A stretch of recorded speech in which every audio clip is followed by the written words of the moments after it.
घर में पशु पक्षी भी रहते हैं तो वो भी कुछ ना कुछ ग्रहण करते हैं। क्यों करते हैं कि नहीं करते हैं?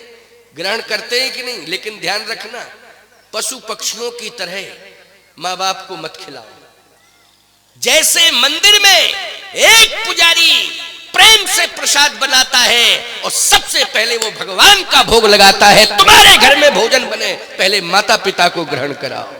ये नियम होना चाहिए, ये चरित्र है। समझ रहे हो कि नहीं? ये नहीं कि रिंकू बबलू डबलू सबने खा लिया, अब कहे दद्दा तुम भी खाए लो।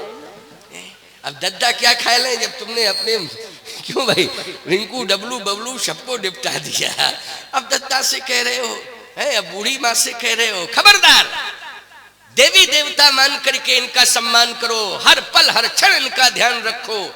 मैं दावे के साथ कह रहा हूं, यदि हर पल हर क्षण तुमने माँ बाप का ध्यान दिया तो तुम्हारे खेत खलियान पर भगवान ध्यान देंगे। चिंता मत करना, 10 गुना नहीं 100 गुना पैदा होगा।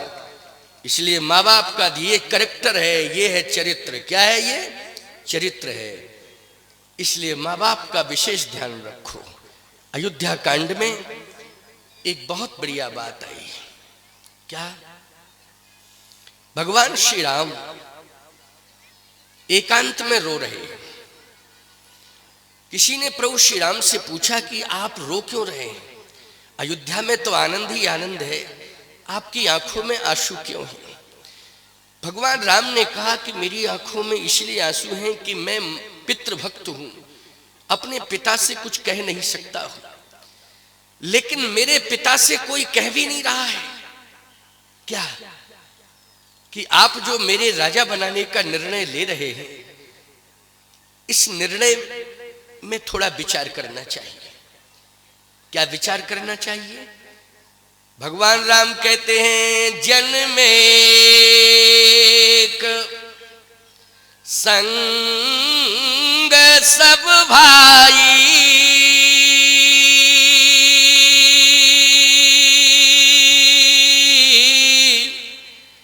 भोजन शयन के लिए लड़काई। ये पिता के पुण्यों का ही प्रभाव है, माता पिता के पुण्यों का प्रभाव है कि हम सभी भाई एक साथ जन्म लिए। देखो, एकता एक साथ आई, बोलो आई कि नहीं आई? एक साथ भाइयों का जन्म हुआ। और जन्म एक साथ हो जाता, चलो कोई बात नहीं, ये संयोग की बात है, लेकिन विवाह भी एक साथ हुआ, प्रत्येक संस्कार एक साथ हुए, विवाह संस्कार एक साथ हुआ। बोलो हुआ कि नहीं हुआ? इससे बढ़िया एकता की नजीर कोई हो सकती है? बोलो भाई, कोई माई का लाल बताए उदाहरण एकता का जो रामचरितमानस में चक्रवर्ती सम्राट महाराज श्री दशरथ के यहां देखने को मिल रहा है। ऐसी एकता विश्व में कहीं किसी खानदान में देखने को नहीं मिली। रामायण ठीक से पढ़ना चाहिए, अयोध्या में ये एकता देखने को मिल रही है। लेकिन आज राज्य के पीछे भाइयों को अलग किया जा रहा है। ये संपत्ति, ये राज्य, मैं इसका त्याग करता हूं, भगवान राम कह रहे हैं। बोलो, भाई को महत्व दिया प्रभु राम ने कि संपत्ति को महत्व दिया, राज्य को महत्व दिया? भगवान ने भाइयों को महत्व दिया। बोलो दिया कि नहीं? और कहते हैं, मैं पिताश्री से नहीं कह पा रहा हूं, लेकिन मेरे हृदय की बात कोई कह तो दे मेरे पिताश्री से कि राम एकांत में बैठे बैठे रो रहे हैं, कम से कम उनकी अंतर वेदना को समझा जाए। अभी पंचायत चुनाव होने वाले हैं, जिला पंचायत चुनाव, क्यों भाई, ग्राम पंचायत, ये चुनाव होने वाले हैं। ऐसे बहुत से क्षेत्र तुम्हें देखने सुनने को मिल जाएंगे, गांव जिनमें सगे भाई लड़ रहे हैं एक ही पद पर। बोलो लड़ रहे कि नहीं लड़ रहे? और ऐसा भी तुम्हें कहते हुए सुनाई दे जाएगा कि वो भाई घर घर में जाए के कहेगा, वोट देना भैया तो हमें देना, और हमें नहीं देना तो हमारे भाई को भी मत देना, भले ही फलाने को दे देना, फलाने को दे देना। क्यों, गलत कह रहा हूं क्या मैं? ये विडंबना। अरे धिक्कार है तुम्हारी जिंदगी को क्यों तुम मनुष्य बन गए हो? तुम्हें पशु बनना चाहिए और पशुओं में भी सुअर बनना चाहिए था तुम्हें। तुम इंसान क्यों बन गए हो? तुम्हें इंसान बनने का कोई अधिकार नहीं। तुम्हें वो योनि मिलनी चाहिए थी कि गंदगी में तुम्हारी जिंदगी सड़ जाती, क्योंकि गंदे विचार हैं। इतने गंदगी तो सुअर भी रहता गंदगी में, लेकिन इतने गंदे शायद विचार ना होते होंगे। बोलो भाई, जितने गंदे विचार, जितनी गंदी सोच आज भाई भाई के अंदर पनप गई है। ये रामायण की कथा केवल मात्र परंपरा ढोने के लिए नहीं हो रही है। ये रामायण की कथा, रामचरितमानस की कथा जीवन जीने के लिए हो रही है कि तुम्हें जीवन कैसे जीना चाहिए। जीवन जीने की कला अगर सीखना है तो रामायण से सीखो। ये रामचरितमानस तुम्हें जीवन जीने की कला सिखाएगा। जीवन ढो मत। आपस में विरोध कर रहे हो, जीवन ढोना है कि नहीं है? माँ बाप रो रहे हैं, हमारी औलादें लड़ रही हैं, ये हमारी संतानें आपस में लड़ रही हैं। ये दुर्दिन देखने के लिए हम आज जिंदा बैठे हैं। हे भगवान, अब तो मुझे उठा लो, ये दुर्दिन हमें देखने को न मिले, क्योंकि आपस में ही लड़ रहे हैं। बोलो। और जरा बहुओं से मैं कहना चाहता हूं कि तुम ही समझा दिया करो कम से कम। अरे भाई, तुम्हारी बात अगर मानते हैं तो तुम ही समझाओ। अरे हमारी बात, हमारा संदेश तुम पहुंचा दो कि महाराज आए थे, वो कह गए थे, तो बात मानो, प्रेम से रहो। कम से कम इतना ही करो, हमें तसल्ली होगी, हमारा आना सार्थक हो जाएगा। ये हमारी यात्रा व्यर्थ नहीं जाएगी। बोलो भाई, हमारी यात्रा व्यर्थ नहीं जाएगी, हमारा आना सार्थक हो जाएगा। हमारी मदद करो, परिवार टूटने से बचाओ, रूठने से बचाओ, विखंडित होने से बचाओ। समझाओ, एकांत में अपने पति को समझाओ। क्या समझाना है? ज्यादा कुछ मत कहना।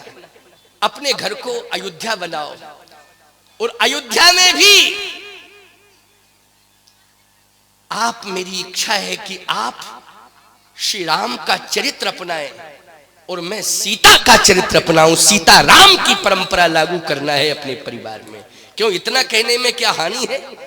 इतना कहने में हानि नहीं है, कि ये कहोगी कि खरदूषण बन जाओ, कुंभकर्ण बन जाओ, ये समझाओगी क्या? नहीं नहीं, राम बनना है, राम का चरित्र अपनाना है। कैरेक्टर, चरित्र का निर्माण श्री राम जैसा होना चाहिए। हम सीता बने, तुम राम बनो। संपत्ति के पीछे विवाद नहीं करना है। श्री राम और सीता के चरित्र की स्थापना करनी है, वो आदर्श स्थापित करना है। इसलिए राम सीता बन करके हम अपने घर परिवार को संचालित करें। कम से कम इतने दो शब्द जरूर बोल देना। भगवान राम कह रहे हैं, जन्में एक संग सब भाई, भोजन शयन के लिए लड़काई, करण वेद उपबीत विवाह, संग संग सब भय उछा, लेकिन विमल वंश मह अनुचित एकू, बंधु बिहाई बढ़ही अब से। कोई अंचित हो रहा है, ये पवित्र वंश में कलंक लगने जा रहा है। इस वंश में कलंक लगने पावे है सूर्य नारायण भगवान। मेरी प्रार्थना है कि सूर्य वंश को बचा लो, सूर्य वंश को कलंक से बचा लो। भगवान कह रहे हैं, क्यों? मेरा भाई भरत नहीं है और भरत के साथ शत्रुघ्न भी नहीं है। ये दोनों भाई ननिहाल में हैं और हम अयोध्या में। मुझे राजा बनाया जा रहा है। नहीं नहीं, मैं राजा नहीं बनूंगा, राजा मैं नहीं बनूंगा। इसके लिए मुझे कुछ भी करना पड़े, मैं संपत्ति का त्याग करता हूं। भगवान ने अयोध्या राज्य को स्वीकार नहीं किया। बोलो भाई, एक बात मैं आपसे पूछ रहा हूं, जिस घर में विवाद होता है और 14 साल तक वो स्थिति बनी रहे विवाद जैसी, तो 14 वर्ष में ईमानदारी से बताओ उस घर की संपत्ति जो है नष्ट होगी कि नहीं होगी? घर की संपत्ति नष्ट हो जाएगी। 14 साल बहुत होते हैं विवाद के। अच्छा, प्रतिष्ठा भी नष्ट, संपत्ति भी नष्ट, धनहानि और जनहानि। मैं कहता हूं अयोध्या में केवल जनहानि तो हुई, मात्र महाराज दशरथ गए, इतनी जनहानि हुई। बोलो हुई कि नहीं? लेकिन धनहानि हुई क्या? और सुन लो, 14 साल में दशरथ जी की बात छोड़ो, रघुवंश, सूर्यवंश, इक्ष्वाकु वंश की बात छोड़ो, इतना बढ़िया 14 साल में नियंत्रण रहा श्री राम जी की मंगल कामना से कि 14 साल में अयोध्या में कोई मरा ही नहीं, कोई नहीं मरा 14 साल। क्यों? अगर बता देना कल परसों तक बताना खोज के कि भाई मरा हो तो बता देना ना, तुम तो बहुत अच्छे ज्ञानी ध्यानी श्रोता हो भाई। हाँ क्यों भाई? गांव गांव में चौपालों पे बैठ करके लोग अनेक भाव खोजते हैं, ऐसे ऐसे भाव खोजते हैं जो वाल्मीकि को तुलसीदास जी भी नहीं निकाल पाए भाव। ऐसे भाव निकाल रहे हैं लोग बैठ के गांव गांव में। क्यों भाई? चौपालों पे बैठ करके, चबूतरों पे बैठ करके तुलसीदास जी भी परेशान रहते हैं कि भैया हम नहीं निकाल पाए ऐसे भाव, जैसे भाव आज के लोग निकाल रहे हैं। इसलिए मैं कहना चाहता हूं कि बता दे कोई माई का लाल प्रमाण, 2 दिन रहूंगा कल और परसों, कल परसों में जरा बता देना कि 14 साल में दशरथ जी महाराज के अलावा कोई मरा हो अयोध्या में, किसी की मृत्यु हुई, कोई प्रमाण नहीं। बहुत खोजा लोगों ने, कई जगह मैंने इस प्रश्न को रखा, इस प्रश्न को मैंने बहुत जगह रखा भारत के प्राय मंचों पर, लेकिन आज तक तो कोई बता नहीं पाया। क्योंकि मरा ही नहीं है तो क्या बता? जबरदस्ती क्या? जबरदस्ती कैसे करोगे भाई? बताने की कोशिश करोगे। जनता में कोई नहीं मरा, खानदान की बात छोड़ो। बोलो, इसका मतलब है कि घर घर की रक्षा हुई है। बोलो हुई है घर घर की रक्षा की? दूसरी बात, 10 गुना खजाना बढ़ गया 14 साल में, 10 गुना खजाना बढ़ा, 10 गुना खजाना बढ़ा 14 साल में। कोई मरा नहीं, और मरने की बात छोड़ो, कोई बीमार भी नहीं हुआ 14 साल में। कोई व्यक्ति बीमार नहीं हुआ 14 साल बाद। देखा तो सब निरोगी हैं, सब निरोगी हैं। इससे बढ़िया बात और क्या हो सकती? बोलो, कि कोई बीमार ना हुआ हो, कोई मरा ना हो, और संपत्ति 10 गुनी बढ़ी हो, और केवल एक वंश की नहीं, घर घर की। इससे बढ़िया व्यवस्था दूसरी हो नहीं सकती है। और इस व्यवस्था को कायम किसने किया है? इस व्यवस्था को कायम करने में 2 ही महापुरुष हैं। एक तो स्वयं भगवान राम जो परमात्मा के रूप में हैं, और दूसरे श्री भरत जी महाराज जो महात्मा के रूप में हैं। परमात्मा और महात्मा दोनों ने इस व्यवस्था को व्यवस्थित किया। इसलिए रामायण को पढ़ना चाहिए, मन लगा के पढ़ना चाहिए। और सहयोग किसने किया? कौशल्या माँ ने सहयोग किया। तुम कौशल्या हो, जितनी बूढ़ी बैठी हैं, बूढ़ी माताएं जो बैठी हैं, वो क्या है? कौशल्या। कौशल्या ने सहयोग किया। समझ रही हो कि नहीं? अच्छा एक बात बताओ, केकई के ऊपर पूरा दोषारोपण कर दिया, सब मिल दे केकई गाली, सब केकई को गालियां दे रहे थे। जब भरत जी नहीं आए थे अयोध्या में तो सब गालियां दे रहे थे कि नहीं? लेकिन 14 साल तक केकई सुरक्षित रही कि नहीं रही? नहीं, 14 साल में तो केकई रहती क्या? 14 दिन महाराज दशरथ की मृत्यु के बाद 14 दिन नहीं रहती, प्राण ही निकल जाते कि राम चले गए, पति की मृत्यु हो गई, कलंक मुझे लगा, अब मैं जी के क्या करूंगी। लेकिन कौशल्या ने जिलाया है उसे। केकई को किसने जिलाया? जब जब मरने की बात करती थी तो कौशल्या जी समझा देती थी, नहीं नहीं मरना नहीं है, फिर राम के लिए जीना है। किसके लिए जीना है? राम के लिए जीना है। राम कह के गया है कि मैं लौट के आऊंगा, राम की बात पर विश्वास करो, राम के लिए जीना है। अरे पति चला गया है, लेकिन जगतपति ने कहा है कि मैं आऊंगा।